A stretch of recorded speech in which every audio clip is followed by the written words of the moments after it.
रसन। मैं भाई भाई कहती थी लाश बहन बहन। देखा है बाबा मैंने जो मंजर, बताऊं क्या। नेज़ों पे था रखा हुआ सर हर शहीद का। घोड़ों के दौड़ने से था टुकड़े बदन बदन। मैं भाई भाई कहती थी लाश बहन बहन। कासिम की लाश लाए थे दामन में शायदी। सहरे से भी न्याज थी नौशाह की जबी। एक शब भी रह न पाई न जिस की दुल्हन दुल्हन। मैं भाई भाई कहती थी लाश बहन बहन। बरची कले जाए अली अकबर में जब लगी। बाबा को दी सदा कभी आवाज मुझको दी। कहता था सीना था मैं के माँ चुबन चुबन। मैं भाई भाई कहती थी लाश बहन बहन। गाजी के बाद गोया क़यामत गुजर गई। प्यासों की आस टूट के बन में बेखर गई। एक शोर अल अतश का बपा ता दहन दहन। मैं भाई भाई कहती थी लाश बहन बहन। मैं भाई भाई कहती थी लाश बहन बहन। मैं भाई भाई कहती थी लाश बहन बहन। और मोहम्मद वाले मोहम्मद सलावत। मोहम्मद वाले मोहम्मद।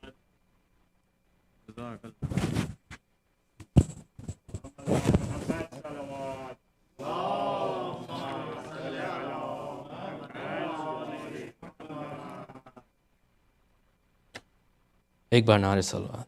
अल्लाहुम्मा सल्ली अला मोहम्मद वाले मोहम्मद। सलामी जिसने दारे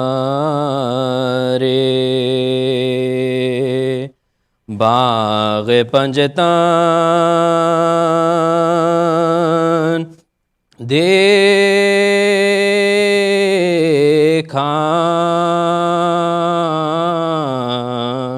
उसी ने रोज़े रिज़वान का चमा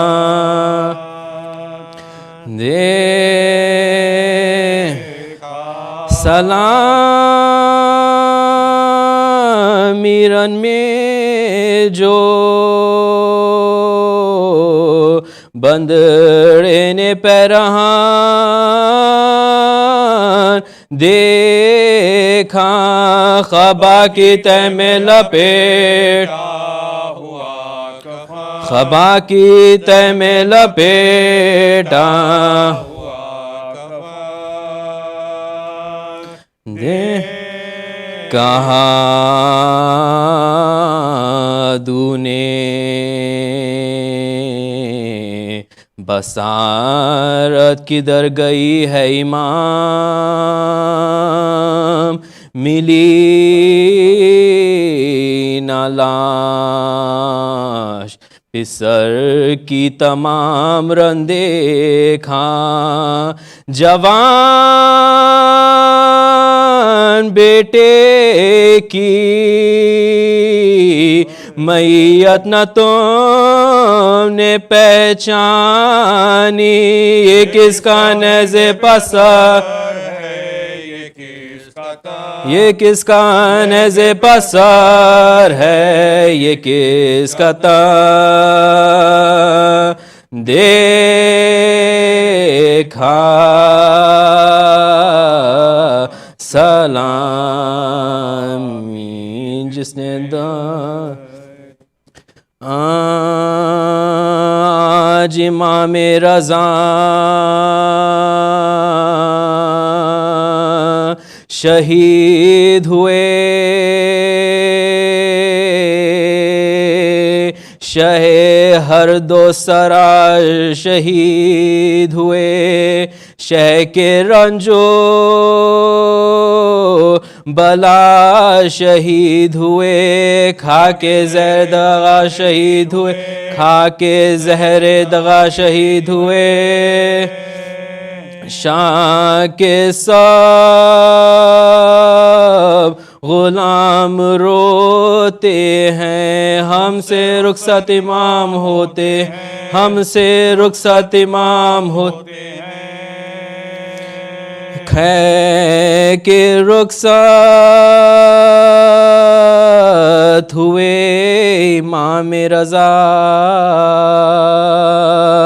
था मदीने में तहलका बरपा, कोई खदमों से लिपट जाता था, और लबों पे किसी के थी ये सदा, ऐ शहे औसिया खुदा हाफिज, ऐ इमाम रज़ा खुदा हाफिज, ऐ इमाम रज़ा खुदा हाफिज, तय मंजिल को करके फिर एक बार आए दरबार में शहे अबरार, उठा ताज़ीन से शाह को वो मक्कार, पास अपने बिठा लिया ज़िन्हार, पास अपने बिठा लिया ज़िन्हार, तब कहा शाह से ये वो मगरूर, आप इस वक्त खाइए अंगूर, आप इस वक्त खाइए अंगूर, जब्र से सिलाई की वावैला, खा के अंगूर को उठे मौला, पूछा मामू ने चले किस जा, कहा हजरत ने तू जहां भेज, कहा हजरत ने जू कहाँ भेजा, कहा के ये शाखासो आम चले, सर पे डाले अबा इमाम, सर पे डाले अबा इमाम चले, घर में आकर तड़प रहे थे इमाम, जहर ने कर चुका था अपना काम, खै जो आई लिया जिगर को थाम, थाना एक लज़ा आपको थाना एक लज़ा आपको यास थी बेकसी थी गुर्बत थी, मेरे मौला पे क्या मुसीबत, मेरे मौला पे क्या मुसीबत थी, मुस्तरिब थे बहुत शाह ज़ीजान, गश जो तारी हुआ इमाम पा हिचकी जो आई मौत की नागाह फिर कहा ला इलाहा इल्लल्लाह फिर कहा ला इलाहा इल्लल्लाह तन से रूह रज़ा इधर निकली खब्र से फातिमा उधर निकली खब्र से फातिमा उधर निकली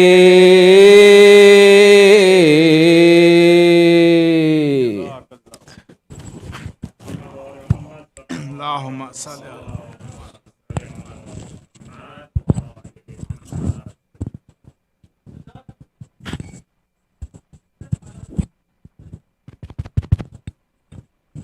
और मोहम्मद वाले मोहम्मद सलावत. Assalamu alaikum, everybody. Thank you for joining us as we commemorate these majalis tonight, specifically for the Shahadat of Imam Raza or Muhammad wa ali Muhammad Salawat. Umma salli ala Muhammad wa ali Muhammad. And the remaining nights up until Arba'in, inshallah. We are sincerely grateful to have Dr. Mehdi Hazari here and accepting our invitation to recite majalis. We pray for him and his family. Please recite aloud salawat.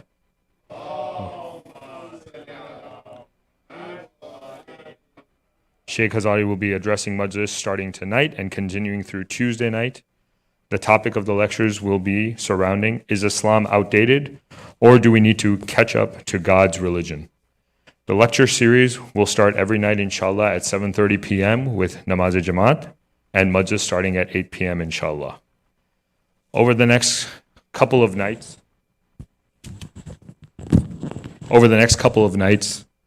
there are quite a few programs coming up until Arba'in and on Arba'in. So just a few notes before I invite Maulana up. Tonight, inshallah, the commemoration of Shahadat of Imam Raza. There will be tabut in the Urdu hall where Urdu majlis is being recited. And the tabut will remain so that people who are outside can do ziyarat, come inside and do ziyarat. Tomorrow, before majlis at 5 p.m., Sheikh Hazari will be leading a special program on combating peer pressure and substance abuse. This program is sponsored by the IEC Youth Group, and I understand that there will be new IEC shirts being sold as well. Inshallah, on Sunday, there will be Jalus downtown in Chicago, Arba'in Jalus, like every year. It will start, inshallah, at 10 a.m. and goes till 1 p.m. IEC has arranged a bus from here that will transport you to the Thompson Center where the Jalus will be happening. That bus leaves at 8:45 a.m. from IEC parking lot.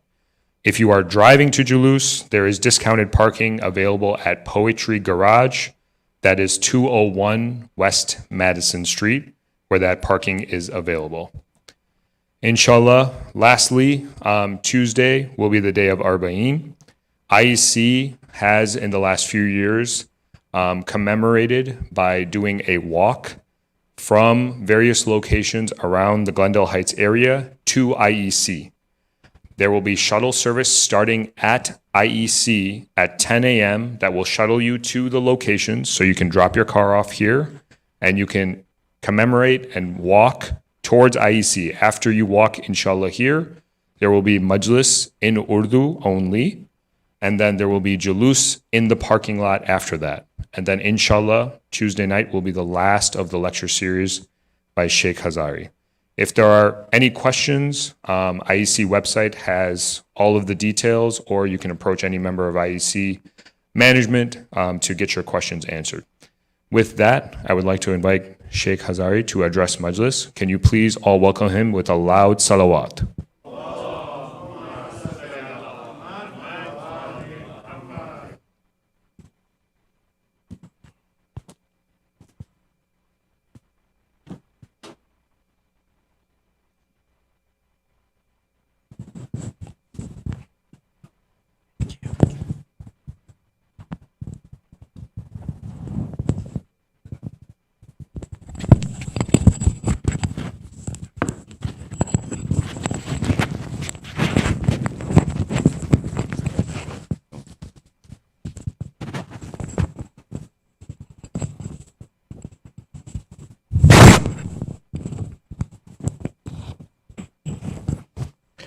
أفلح من صلى على محمد وآل محمد. اللهم صل على محمد. الفاتحة. بسم الله الرحمن الرحيم.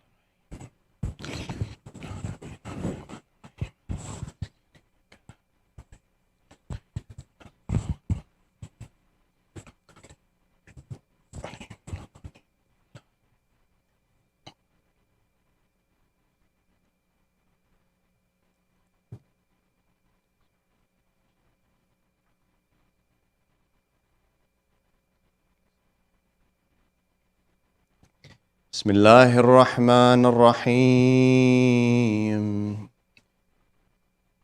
صلى الله عليك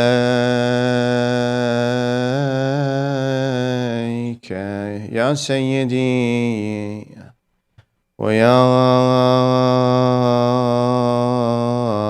مولاي يا رسول الله، وعلى أهل بيتك المعصومين الأبرار الميامين المظلومين المضطهدين. السلام عليك وعلى ولدك المظلوم أبي عبد الله الحسين. يا رحمة الله الواسعة ويا باب نجاة الأمة، يا غريب، يا مظلوم، يا عطشان كربلاء، ما خاب والله من تمسك بكم، وأمنا من لجأ والتجأ إليكم. يا ليتنا فيا ليتنا كنا معكم سادتي فنفوز والله فوزا عظيما. بسم الله الرحمن الرحيم. وجزاء سيئة سيئة مثلها، وجزاء سيئة سيئة مثلها، فمن عفا وأصلح فأجره على الله إنه لا يحب الظالمين. ولمن انتصر بعد ظلمه فأولئك ما عليهم من سبيل، إنما السبيل على الذين يظلمون الناس ويبغون في الأرض بغير الحق، أولئك لهم عذاب أليم. آمنا بالله. صدق الله العلي العظيم. اللهم صل على محمد. والسلام عليكم جميعا ورحمة الله وبركاته. My dear brothers and sisters, I assume there are sisters listening, even though I only see the brothers in front of me. Not to leave the sisters out, I want to thank you for allowing me the honor and the privilege to commemorate these days with you. And it is a distinct privilege for me to be here with all of you. May Allah bless you. When Imam Abi Abdullah al-Hussein was leaving Mecca, you all know this, that he left Medina, he came to Mecca, and even upon leaving Medina, there were people who were trying to convince him not to make this journey, either to stay in Medina, or as he encountered in Mecca, to stay in Mecca, or rather than go towards Iraq, after receiving so many letters from the people of Kufa, instead go somewhere else, maybe return to Medina, maybe go towards Yemen, other places. One of the individuals who came to speak to Imam Abi Abdullah al-Hussein was a man named Abdullah ibn Umar. Abdullah ibn Umar, I'm sure you've heard, he came and he was trying to tell Imam that, look, you have one of two options that I want to give you advice on. One is that you either pledge to Yazid like everyone else has done, and his reasoning behind this was to avoid bloodshed, or return to Medina and wait it out. Maybe Allah will take the life of Yazid and things will return to normal. Imam Hussein, he knew that there is no leaving it to the fact that maybe Yazid will die or maybe Yazid will live. And so instead, Imam Hussein told him, he says, look, you want me to leave and go back to Medina, yet the Bani Israel, as is reported in the Holy Quran, the stories of the Bani Israel were such that they took the head of Yahya off his body, they killed Yahya, they put it on a platter and they gave it to the king of their time. He says, it's no different now today what these people are trying to do to the grandson of Rasulullah sallallahu alayhi wa alihi wa sallam. He said, Yazidun sharibul khumur wa ra'sul fujur يدعي الخلافة على المسلمين ويتآمر عليهم بغير رضا منهم. He says, Yazid is the drinker of alcohol. He says, every corruption you want to enumerate, he has done it. And he claims to be the Khalifa of the Muslimin. And وَيَتَآمَرْ عَلَيْهِمْ. And he stands as if he's a leader on top of them, commanding them, directing them, making them go a certain way. When, in all honesty, he has not achieved this, nor have they given this to him as the rightful position for him. They did not accept him rightfully. Imam Hussein saying this, he leaves and he goes. Why I start with this is because at every stage he stopped and he reminded people. He kept on telling people what his goal was, why he was going up towards Kufa. And because insan has this innate desire to logically know which direction we're going in, some people will say and ask the question that Imam Hussein, if he knew that he is going to be martyred in Karbala, why not go as far from Karbala as possible? Why go towards that one place? Why go towards Kufa? When he heard from so many people that Kufa is not a place where you're going to find support, why not go? Well, the answer is simple. Because if he hadn't gone to Kufa, people in history would look back and say, he complained about Yazid being a despotic ruler, being unjust, a corrupter of religion, but instead of going to the people who were claiming to support him, he went the opposite direction. How would they have known? How would he have known that the people of Kufa would turn their back on him? He acted on what was in front of him, what was known to the people. He had to act on what was apparent. And because progressive, when you think about behavior and any action, you think about it in a progressive manner in life, in everything you do. You don't start at A and jump to Z. You don't come out of high school and say, I'm going straight to medical school. You could try, but you're going to fail probably. Or they won't let you in. You have to go with progression. And this is the state of insan. And that's why when Rasulullah came, you know the ayah of the Holy Quran, what does it say? It says, Alif Lam Ra, Kitabun anzalnahu ilayka litukhrij an-nas min al-dhulumati ila an-nur. This book, O Habib, we have sent it to you.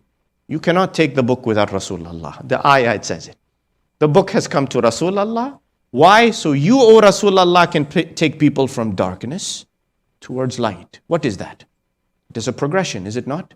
Now I ask you, all of darkness is shaitan. Yes? It's all darkness. All nur is Muhammad wa ali Muhammad alayhim as-salatu was-salam. Allahumma salli ala Muhammad wa ala Muhammad. In our lives, we are not infallible. We are on a spectrum essentially. We are trying to move towards the nur. But wal-ayadhu billah, sometimes we get enveloped with darkness or we engage in darkness. That's why it is progression. And this is the state of humanity. And tonight, let's consider it. That is Islam anti-progress? Why? Because today we look at the world and we think about what the world is like and we marvel, yes? We sit and say, Ya Allah, look at how amazing. And yet COVID has really shaken us and reminded us how weak we actually are and how quickly we can teeter and topple over just like that. And how Allah reminds us of our fickle and sort of feeble nature. And yet, you see that even then, how quickly a vaccine comes out, how good its efficacy is, how much it protects the people. And you see the progress on very many scales. Health, for example. Yes, people are living longer lives today than they were back in maybe 100 years ago, 200 years ago, when the lifespan, people would die at the age of 55, the average life. And it wasn't because of heart disease or cancer, it was because they would succumb to illness, like an infection, like a viral infection or a bacterial infection, or they'll develop cholera or something like that. Things that are unheard of today. The progress in medicine has made it such that people now are living 60, 70, 60 even is considered young. 70 is considered young. Today, 80, 85, 90 years of age, people going into their hundreds, more centenarians in the world today than there were before. And you marvel at this and you say, yes, look, even if you want to talk about progress for humanity, just think about wealth and how much wealth has increased in the world, isn't it? If you look at the GDP, the gross domestic product, I'm not an economist by any means, but if you just look at the data, and being a scientist, I like looking at data. If you look at the data, just look at the gross domestic product of the average human being today. It is higher than what it was even 10, 15 years ago. Forget about 100 years ago. 100 years you don't even compare because that was a different world to what we are today. Progress has brought us forward. And what some people say is that, no, this is not what Islam talks about. Yes? That Islam advocates a shedding of the lifestyle in the sense of the material world and devoting oneself to Allah and only Allah. And to say, I'm not going to buy anything. I'm not going to live in a nice house. I'm not going to have a nice car. Maybe you like BMW, Mercedes, something like that. No, I'm not. Because I'm a good Muslim, I'm not going to do any of those things. Instead, what I'm going to do is live the life of a pauper and not take anything upon myself. Why? Because it is a deterrent to my religion. Yet, there's a story that they say a man named Sufyan al-Thawri. This man, Sufyan al-Thawri, once came to Imam al-Sadiq. He saw Imam al-Sadiq, alayhi salam, salawat ala Muhammadin wa ala Muhammad. He saw him walking in the street, and he saw Imam al-Sadiq wearing nice clothing. Okay, now again, there is this image of Rasulullah sallallahu alayhi wa alihi wa sallam, Amir al-Mu'mineen, Allahumma salli ala Muhammadin wa ali Muhammad, that they were simple individuals. They wore the coarsest of clothing. Their clothing was not by any means fancy, not even close to fancy, not even close to being something that would be considered opulent or expensive. Their clothing was rough and coarse and very simple. So this man, Sufyan al-Thawri, he sees Imam al-Sadiq alayhi salam, it is reported, wearing very nice clothes. Not anything super opulent or super expensive, but nice clothing. So he looks at him, he says, that is Ja'far ibn Muhammad. I'm going to go scold him. That how is he dressed like this? He goes, he says, Yabna Rasulillah. Now look, he calls him grandson of the Prophet. He says, O son of the Prophet, you are the descendant of Rasulullah. Yet look at how you are dressed in this manner. This is unbefitting of the grandson of Rasulullah sallallahu alayhi wa alihi wa sallam, who in his life wore the simplest of clothings and had basically nothing in terms of rich possessions. Imam al-Sadiq alayhi salatu was salam, he says, you are wrong. You are wrong. Why? He says, because in that time, in the time of Rasulullah, in the time of Amir al-Mu'mineen Ali ibn Abi Talib, he says they did not have riches, they did not have wealth and possession such that they could afford to wear it. They were constrained by the attack of the enemies, by the struggle of building a nation, and hence they could not afford to buy, or they didn't have the wealth or the means to buy expensive clothing or more expensive clothing. Instead, now you see the times have changed. And indeed, in the time of Imam al-Sadiq, the Banu Umayyah had become weak and they had more possession. The Ahlul Bayt actually had land in which they could work and farm and earn. And so Imam al-Sadiq, he says, today I have the means given to me by Allah, and he says it is Allah's promise that he will give to the pious servants. If indeed you are pious, Allah will give to you in the life of this world. So he says, why should I not take what Allah has given to me? He says, it is befitting of my dignity to wear this. He says, you judge me. Imam says to him, you judge me. But he says, come here, give me your hand. He takes his hand. He opens his robe like this. He opens the robe. He says, feel inside. When Sufyan al-Thawri felt, he felt the coarsest of clothing inside. Imam al-Sadiq, he says, that clothing that I wear inside, that's rough and hard like my grandfather Rasulullah used to wear, he says, that I wear for myself. He says, this one, he says, I wear to show other people. Look at this, the beauty of the Ahl al-Bayt, how it teaches. It is not wrong to wear good clothes. It's not wrong to progress if Allah has given you halal wealth, if Allah has given you possession, to move yourself forward in society. Yes? And so, even with respect to health, will Islam say, no, don't take a cure? No, in fact, Islam says, take a cure if it is going to help your health. If that is what is going to help you, obviously with the restrictions of Islam and the prohibitions that are known of Islam, take the things that will preserve your health. Live a longer life. Indeed, if Allah has said that, hence you see even today, the COVID vaccine, what are so many of the maraja saying? But go and take it. It is for your benefit. If it will save your life, it will protect it from spreading to others, then it is your obligation to take it, to protect yourself. This is progress. Indeed, this is progress. So progress in health, progress in your possession, in your wealth. What about progress in other things like society? In the way people are living their lives. Today, we live in an industrialized world, but it wasn't always like this, yes? That in the old days, there were agrarian societies built around farming. But when in the early 1900s, the late 1800s, when the industrial boom happened, what happened to people? People started leaving the farms and they started coming to the cities, did they not? And as they came to the cities, what happened? People started to earn more money. Why did they leave the farms? Because the farms were difficult to maintain. And so instead, what would they do? They would come to the city. They will work in the factories. They will earn a better living. Was it difficult? Yes, it was difficult. But they earned a better living. Do you think Islam will say no to this under any state? Why would Islam say, no, don't go earn a halal living, work hard? It will never say that. It will say, go seek your living. Earn what you have to earn for yourself. And do so in a manner that by which you can earn the halal living and provide for those who are living under your dependence. Those who you care for, those who you are going to be looking after. Islam teaches this. Now, those are all easy things, yes, simple things to understand, common sense things. But what about something like morality? We talk about the progress of health. We talk about the advancement of acquisition of wealth and possession. Clearly, people are better off today, live in bigger houses, have nicer cars. Even people in the East.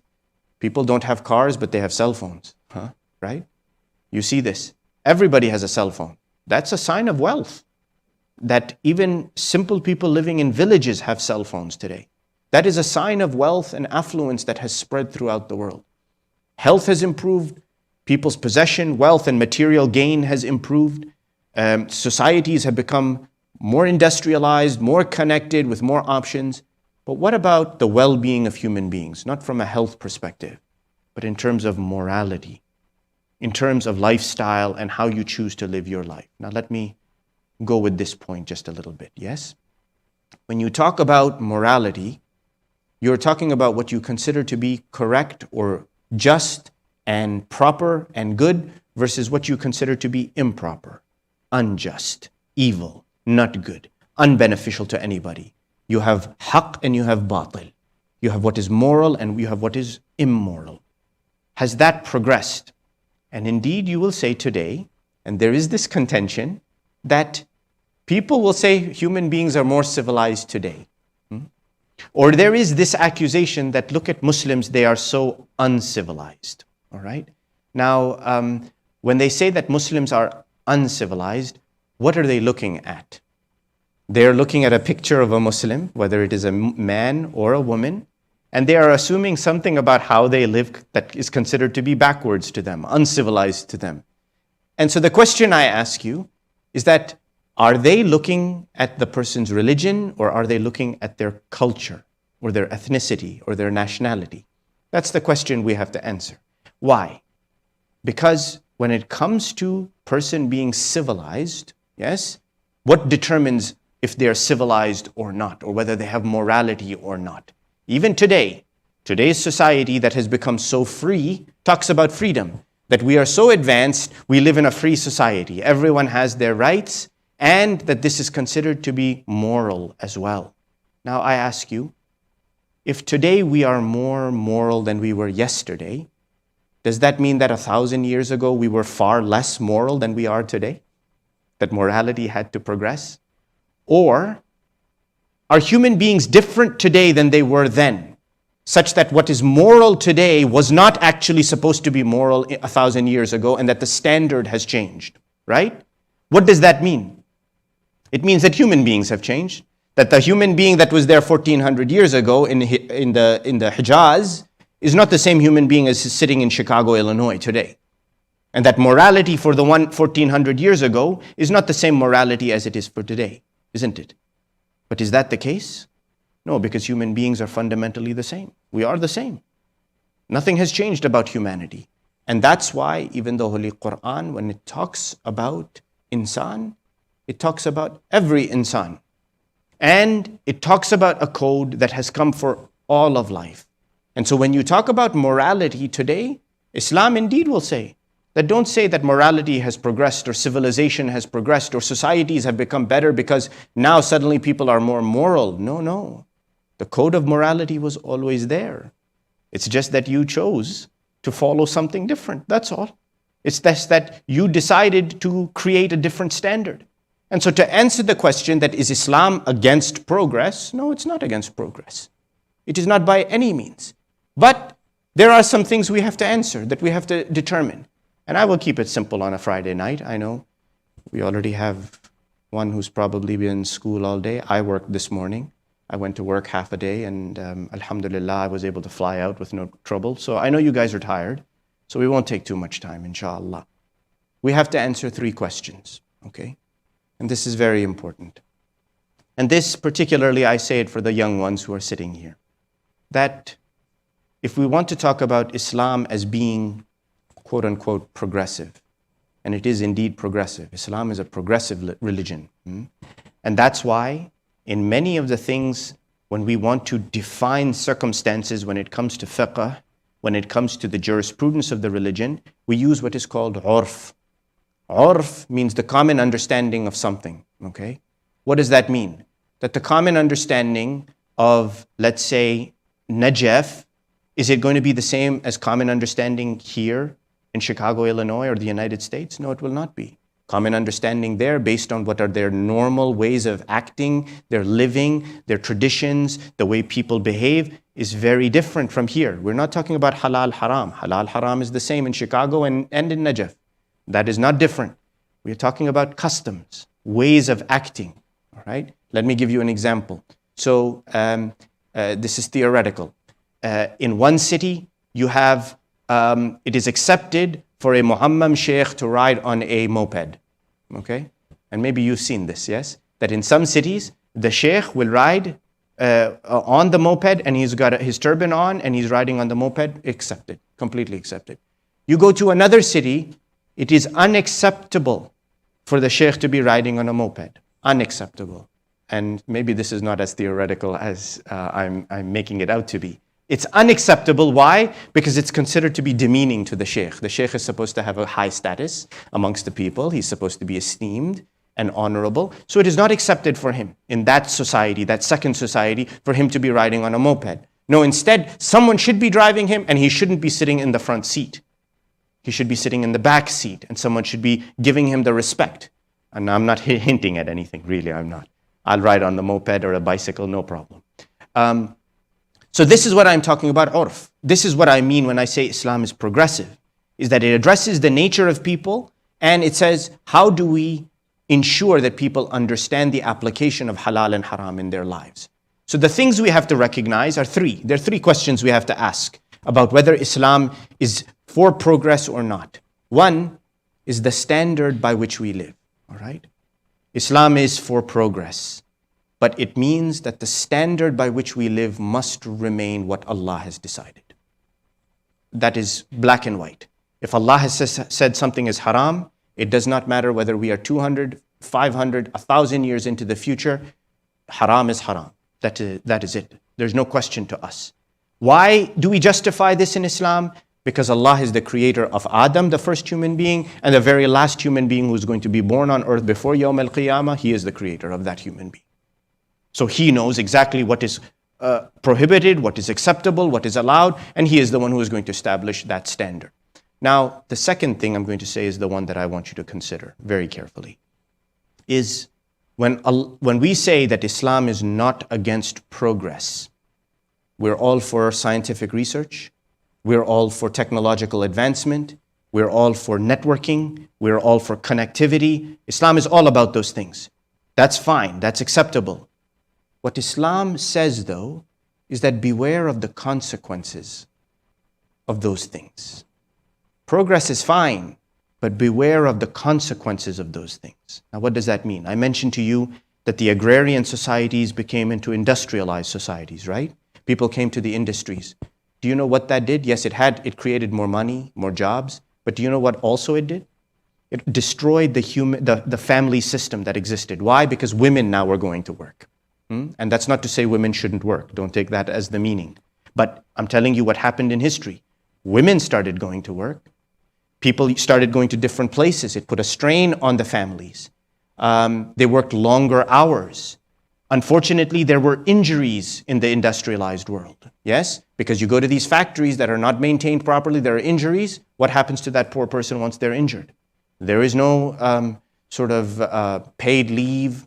There's no sick leave. There's nothing like that. You don't work, you don't get paid. Yes? Downside. What else happened?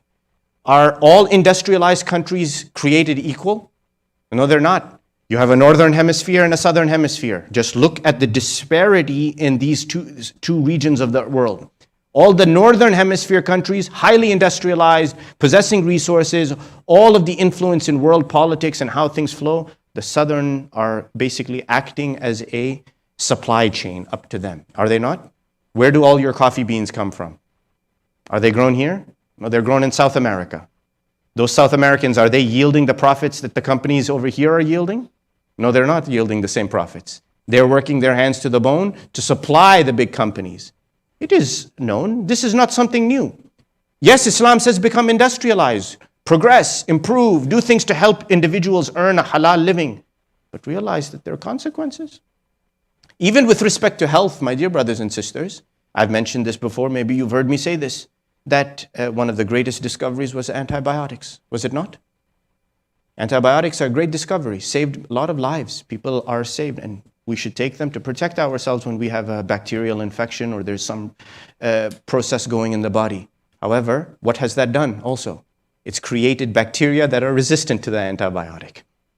Vancomycin-resistant bacteria, methicillin-resistant bacteria. You throw everything at these bacteria, they won't die. Until you make such a strong antibiotic that it'll kill the bacteria, but it'll also damage the body. Will it not? So we talk about progress, but what does Islam say? Be aware of the consequences of that. Be aware of what can happen. And that's why you look at the example of Ahl al-Bayt. You know this story. One day the people were walking in this area surrounding Medina. It is reported that they saw Amir al-Mu'mineen Ali ibn Abi Talib alayhi salatu wassalam working hard, yeah? And breaking the rock and struggling away, just working. And Imam Ali alayhi salam, Ya Allah, baby wa ummi, he will work and just read about his work ethic. Man, if we can learn one thing from him, it's work ethic. He worked. And he gets this from Rasulullah sallallahu alayhi wa alihi wa sallam. Allahumma salli ala Muhammadin wa ali Muhammad. He's breaking the rocks. People are standing and watching him. Where nobody could do this work, Ali ibn Abi Talib alayhi salatu wasalam is breaking the rocks, and he's breaking the rocks, and he's digging the hole. His face is covered in sweat. He's drenched from the work. Suddenly, water springs out. In a piece of land that the people were saying, Ali bought this land, there's nothing here but rock, debris. There's nothing to be found. There's no greenery. You cannot feed your animals. There's no oasis here. Nothing is here. It's just rock, dry rock, nothing.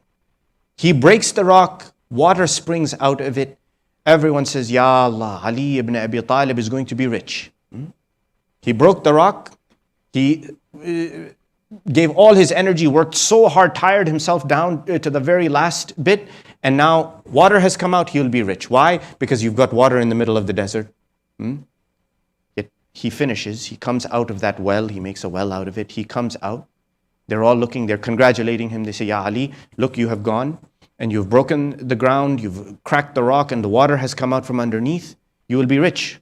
Allah has blessed you. Imam Ali alayhi salam, he says, this is not for me. He says, indeed, I have broken the rock and the water has come out. But he says, I give this all to the poor of Medina. All of it is given to the poor of Medina. Take it from me. I don't want it. Progress, right? We talk about progress. We talk about acquisition and advancement. Well, you don't think about the consequences. What happens to people when there is progress? What happens to them? Yes? There are consequences. There are negative consequences. Why? Because to insan, progress means something that is attractive, you want to do, yes? When you see two people, be honest with me, just be honest. You see two people. One is a doctor, okay, dressed sharply, wearing his lab coat, says, I don't know, Ali ibn Muhammad, MD, okay? We use two good names. Ali ibn Muhammad, Muhammad ibn Ali, MD, okay? Neurosurgeon. At one time I wanted to be a neurosurgeon. I wasn't smart enough. So I got my PhD instead. Neurosurgeon MD, okay?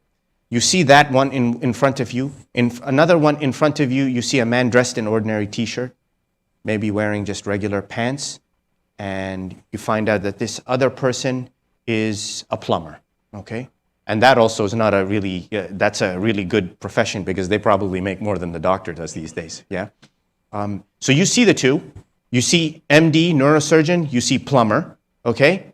The plumber, obviously, he's been working all day, so he's sweaty. His hair is all messed up. He's got stains all over his clothes because he's under a sink somewhere. Who will you want to emulate? Which one are you going to look at and say, man, I want to be like him? It's the doctor, right? If anyone says the plumber, they're lying. I guarantee you. Yes? You will never say, I want to be like the plumber. You will say, I want to be like the doctor. Why?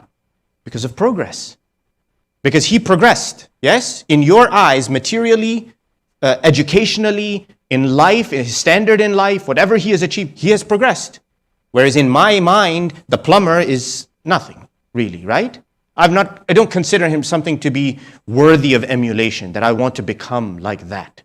That's why when you see success in the world, progress, quote unquote, whether it's health, whether it's money and possession, whether it's status in society, education, anything, what do you want? You want to follow it. People want to follow it. And yet what happens when people start to follow? You get greed, right? You get greed, you get people who want to grab and take everything that they want. You get jealousy, yes? People become covetous. What that guy has, I want to have the same thing. If he has it, I have to have it as well, or do better than him, yes? What does it create? Aggression. All of the aggression in the world today, whether it's between countries or individuals, is because of what? Few things. Resources, right? People wanting resources, people wanting power, people wanting influence. It creates aggression amongst you. And what does it do? The more you get, the more what does it create inside of you? Shahwa, right? Desire, more desire. So progress is there. Progress is a good thing. But Quran, Ahl al-Bayt alayhim as-salatu was-salam, always warn that be aware of the consequences. That's something we should learn. That yes, it's good to progress, good to achieve, become a doctor, become a lawyer, live in a good house, drive a Mercedes-Benz, do all the things, progress. Do the research to advance humanity, but recognize that with every step, that there may be a consequence that is negative, that is potentially detrimental. And the worst thing is, it may not be detrimental to you, it could be detrimental to someone else that you don't know about. How much wastage do we create because of the unlimited resources we have at our fingertips? How much wastage? So much wastage do we create in the world. And do you know where the results of that wastage are, the effects of that wastage? Not here. In the developing world, that's where. Just look at greenhouse gas effects. Greenhouse gas effects, you don't feel them really here. You feel them in the third world. I can show you epidemiological studies that demonstrate that conclusively. Conclusively, they show that. That's what Islam is talking about, is that have progress, but recognize that there are consequences. The third thing, I said the first thing is know the standards, must be universal.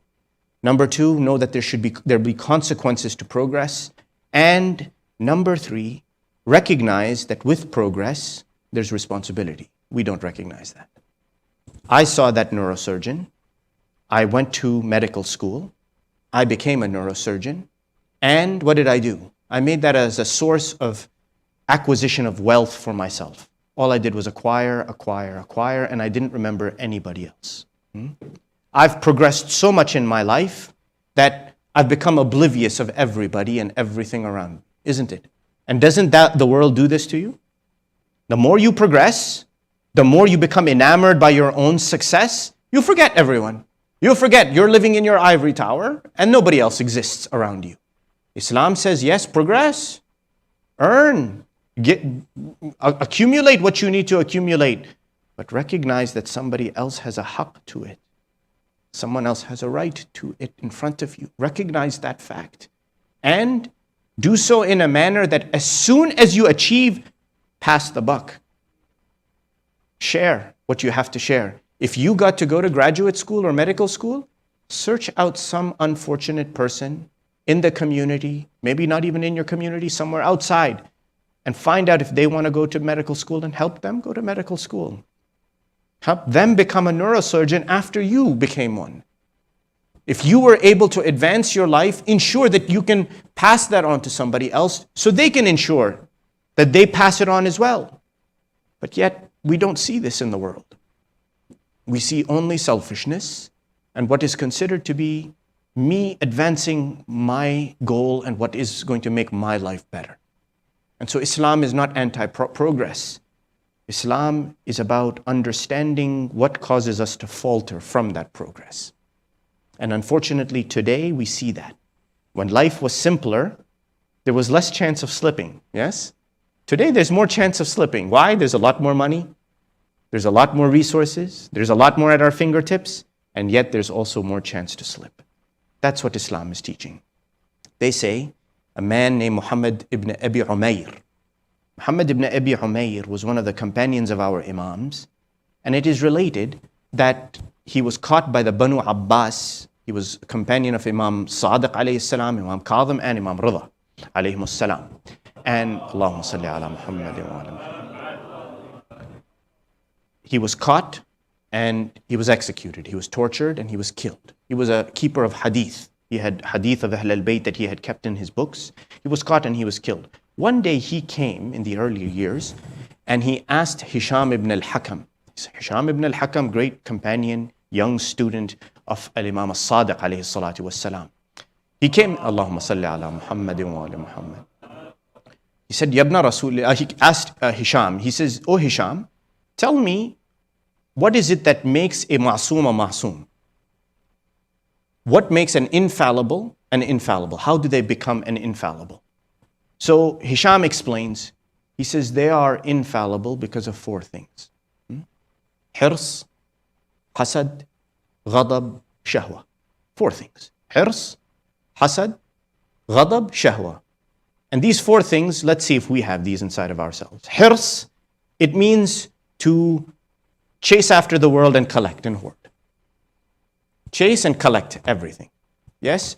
Hisham explains to Muhammad ibn Abi Umayr, he says to him, the Imam can never have hirs inside of him. This desire to hoard everything. Why? Hisham explains, he says, because as the chosen of God and the Amir of all the Muslims and the leader of all the Muslims, everything is already under his thumb. Everything is already under his thumb. He doesn't need to chase after anything, collect anything. It's already there. Why would he need to? Number two, he doesn't have any hasad inside of him. Hasad means what? Jealousy. He has no jealousy. The man asked why. Hisham answered, he says he's not jealous. Why? Because Allah has given him everything. Allah has already given him everything, given the Imam, the infallible everything, such that there's no human being he has to look to and say, I want to be like him. There's no neuroscientist or neurosurgeon or anything like that he needs to look at and say, I want to be like that. Allah has made him perfect. He doesn't have to look at somebody else and feel jealous that I want to be like him. Maybe this is a message for us. He doesn't feel angry, ghadab. He doesn't have anger except for feeling angry at those things that violate Allah's code. He is angry for that which makes Allah angry. He becomes angry of those things that cause Allah's wrath. That's what makes him angry. Why? Because that causes injustice in the world and imbalance amongst people. And the last thing, he has no shahwa, no desire. He has no desire. So Hisham explains, why is that? He says, because for the infallible, if you tell him, eat some food that is bad tasting or bitter tasting, in comparison to the sweet, pure food that he is going to receive in the akhirah, which one is he going to choose? If you tell him to choose between a beautiful nurani face that he has in the next world versus the darkened countenance that he has in this world, which one will he choose?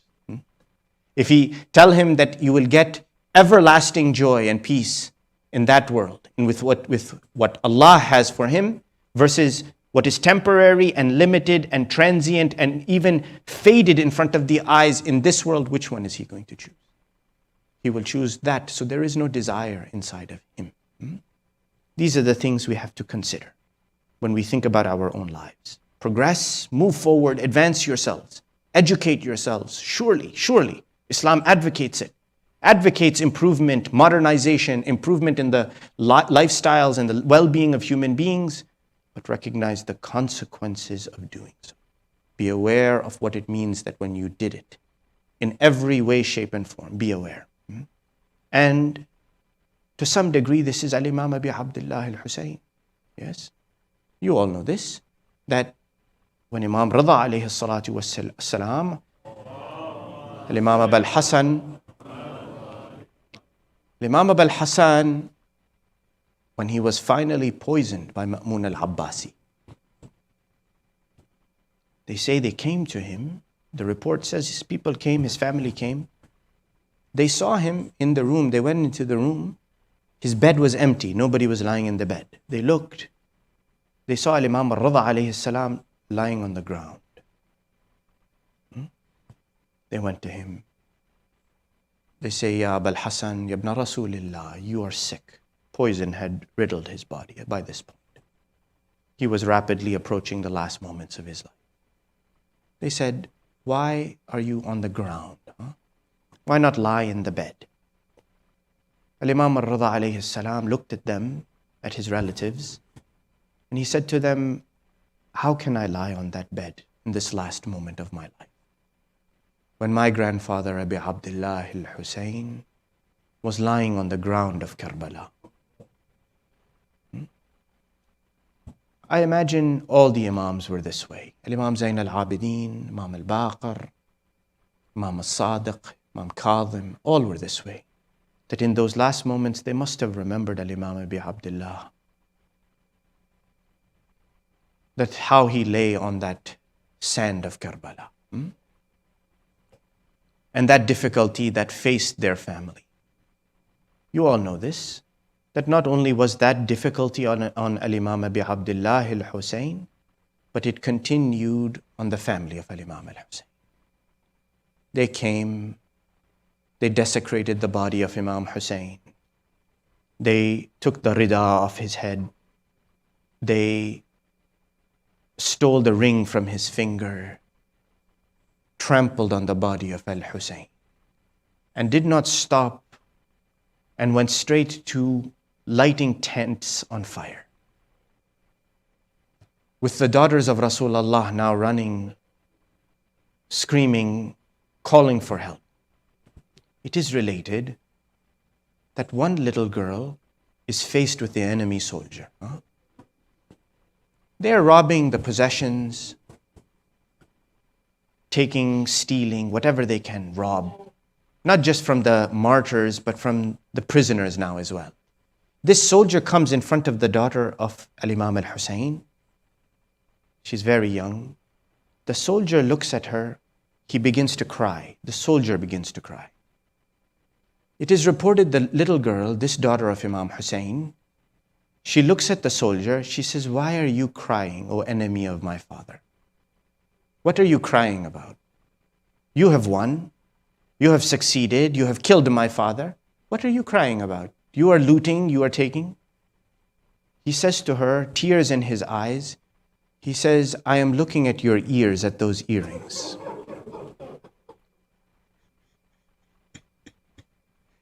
That if I don't steal them and take them, some other soldier will."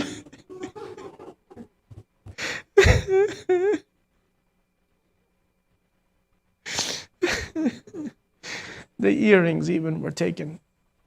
The sabaya, the prisoners were taken. They were marched into Kufa. This is just the beginning of the journey. The Rawi, he says, they brought them into the place in Kufa where the animals used to be brought. The animals would be taken by the shepherds out to eat and graze, and then before being brought into their holding area, they will be brought into a place in Kufa where they will clean the body of the animal. The daughters of Rasulullah are brought into this place.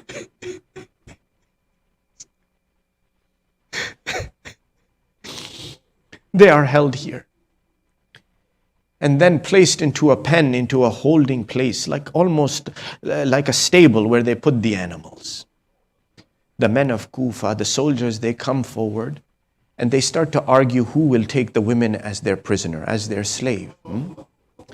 Then suddenly somebody steps forward and he says to the soldiers that these women who are in this captivity here, there are women from many, many different tribes. And if you start to take their women as slaves, the women from these tribes, the men of those tribes will fight against you. They will not allow their women to be taken slaves. You will have a revolt on your hand. You will have chaos on your hand and you will have bloodshed. So immediately the soldiers reconsidered and they said, tell them to call their men, tell them to call their women. They say that the men of the Banu Asad, they stepped forward. They called out, Asadiya, Asadiya, ukhraji. O women of the Banu Asad, come out, we have come to take you home. فقمنا نساء البني أسد وخرجنا. The ladies of the Banu Asad, they stood up and they left. The tribe of Banu Tamim, they stepped forward and their men, they called out, Tamimiya, Tamimiya, ukhraji, qumi wa akhraji. Get up, stand up and come out, O ladies of Banu Tamim, your men are here. The ladies of the Banu Tamim got up and left.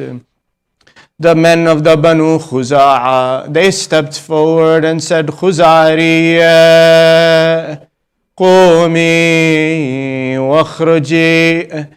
O lady of the Banu Khuzara, stand up and come out. Your men have come to take you home. She stood up and she left. Finally, one tribe came forward. They started to call their ladies. Only one lady was left. She would not get up. She would remain seated on the ground until finally they had called her 2 or 3 times. Finally, another voice from inside the prison. A lady said to her, Qumi, Qumi wakhruji. One other lady, she said to her from inside, get up and go to your men, go and rejoin your family. فقامت, she got up off the ground. She said, Ya bint Rasulillah, وكيف أخرج وليس لك أهل ولا عشيرة? How should I get up and go? How do I get up and go to my family when you, Zainab, you Umm Kulthum, don't have any family?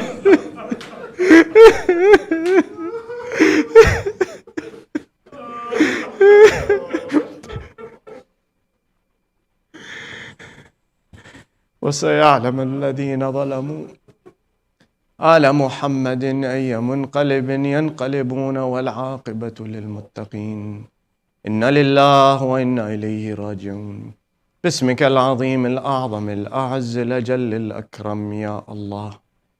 اللهم إنا نسألك وندعوك ونقسم عليك بحق الزهراء وأبيها وبعلها وبنيها والسر المستودع فيها لعن الله ظالميها. اللهم شافي كل مريض، اللهم رد كل غريب، اللهم فك كل أسير، اللهم غير سوء حالنا بحسن حالك يا كريم. اللهم وفقنا لمراضيك وجنبنا معاصيك وثبت أقدامنا على صراطك المستقيم وخذ بأيدينا إليك يا أرحم الراحمين وفرج عنا يا الله فرجا عاجلا قريبا كلمح البصر أو هو أقرب من ذلك وافرغ علينا صبرا وتوفنا مسلمين. والصلاة والسلام على سيدنا محمد وآله الطيبين الطاهرين.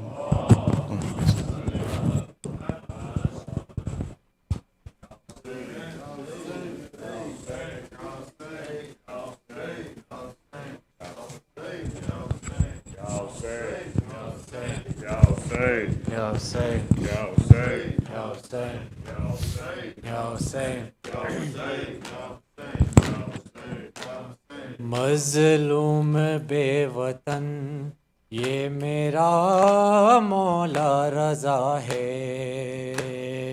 मज़लूम बेवतन ये मेरा मौला रज़ा है।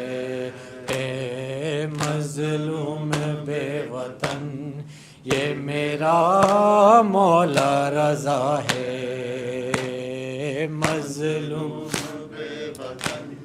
ये मेरा मौला रज़ा है। हाय जिसको ज़हर लो गो मुसलमान ने दिया है। हाय जिसको ज़हर लो वो मुसलमान ने दिया है। मज़लूम बेवतन ये मेरा मौला रज़ा है। मज़लूम बेवतन ये मेरा मौला रज़ा है। सब आके करो बंद दुहाई है दुहाई। एक बीबी अज़ादारों यहाँ शाम से आई। लिपटी है जनाजे से नहीं सर पे रिदा है। मज़लूम बेवतन ये मेरा मौला रज़ा है। मज़लूम बेवतन ये मेरा मौला रज़ा है। आए हैं जनाजे पे नबी शाए उमम भी। कुलसूम रुक़ैया भी है मासूमाए कुम भी।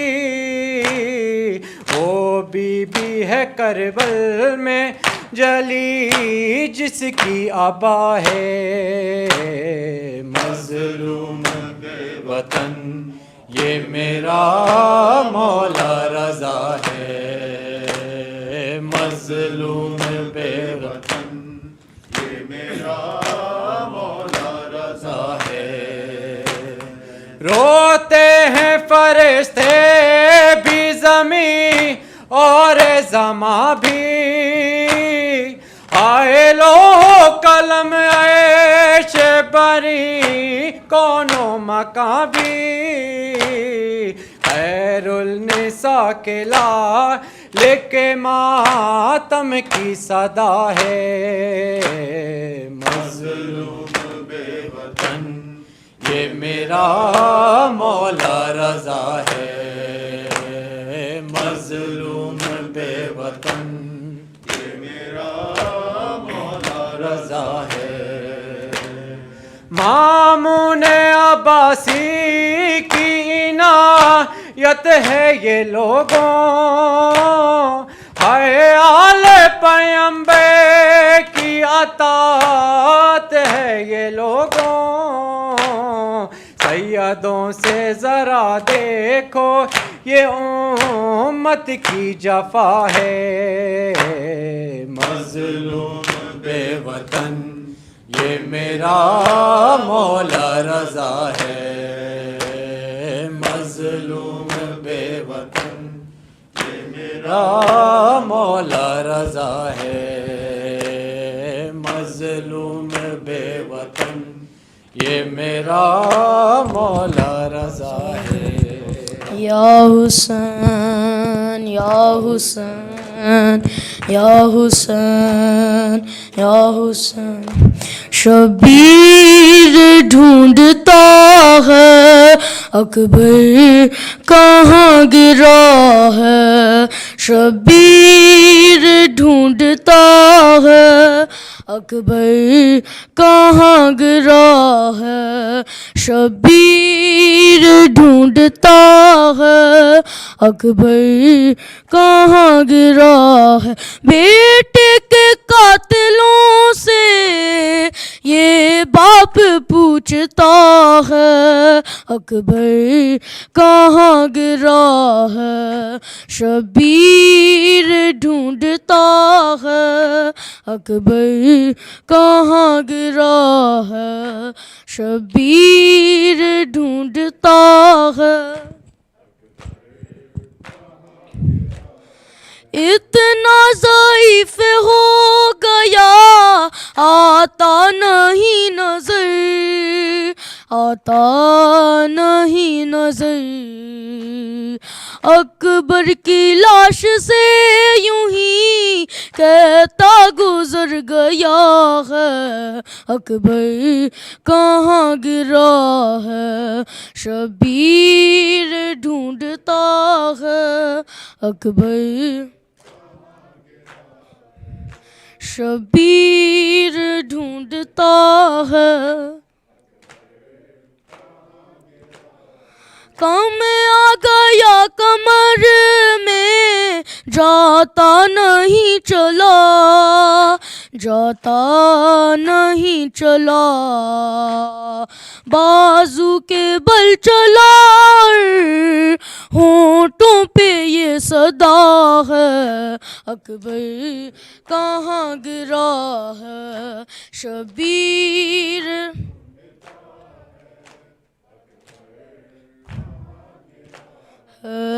शबीर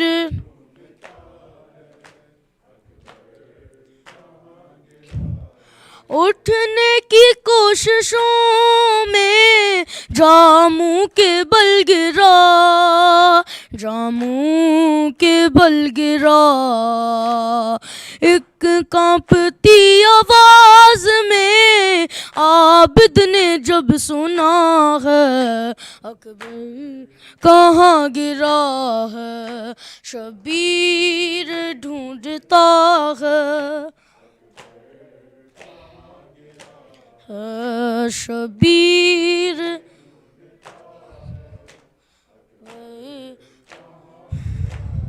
आया जो पास लाश के आता नहीं यकीन, आता नहीं यकीन, पर्ची पे हाथ है मगर शबीर सोचता है, अकबर कहाँ गिरा है, शबीर ढूंढता है,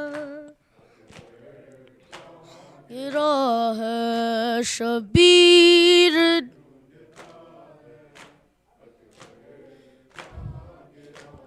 बेटे के कातिलों से ये बाप पूछता है, अकबर कहाँ गिरा है, शबीर ढूंढता है, शबीर ढूंढता है। इतना ज़ईफ हो गया, आता नहीं नजर, आता नहीं नजर, अकबर की लाश से यूं ही कहता गुजर गया है, अकबर कहाँ गिरा है, शबीर ढूंढता है, गिरा है शबीर ढूंढता है, अकबर कहाँ गिरा है।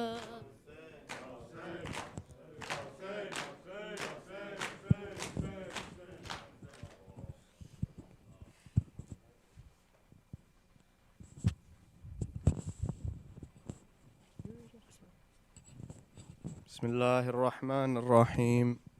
اللهم صل على محمد عبدك ورسولك وحبيبك وصفيك وخيرتك من خلقك وحافظ سرك ومبلغ رسالاتك، وعلى علي أمير المؤمنين ووصي رسول رب العالمين، وعلى الصديقة الطاهرة فاطمة الزهراء سيدة نساء العالمين، وعلى سبطي الرحمة وإمامي الهدى الحسن بن علي المجتبى والحسين بن علي سيد الشهداء غريب كربلاء ورحمة الله وبركاته.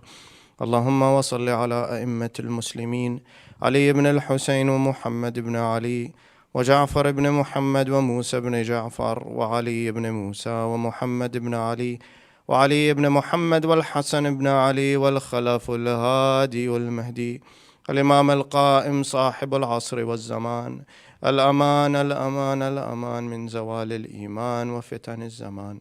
عجل الله تعالى فرجه وسهل الله مخرجه، وجعلنا من أنصاره وأعوانه والذابين عنه والمسارعين إليه في قضاء حوائجه والمستشهدين بين يديه جميعا، ورحمة الله وبركاته. صلوات الله.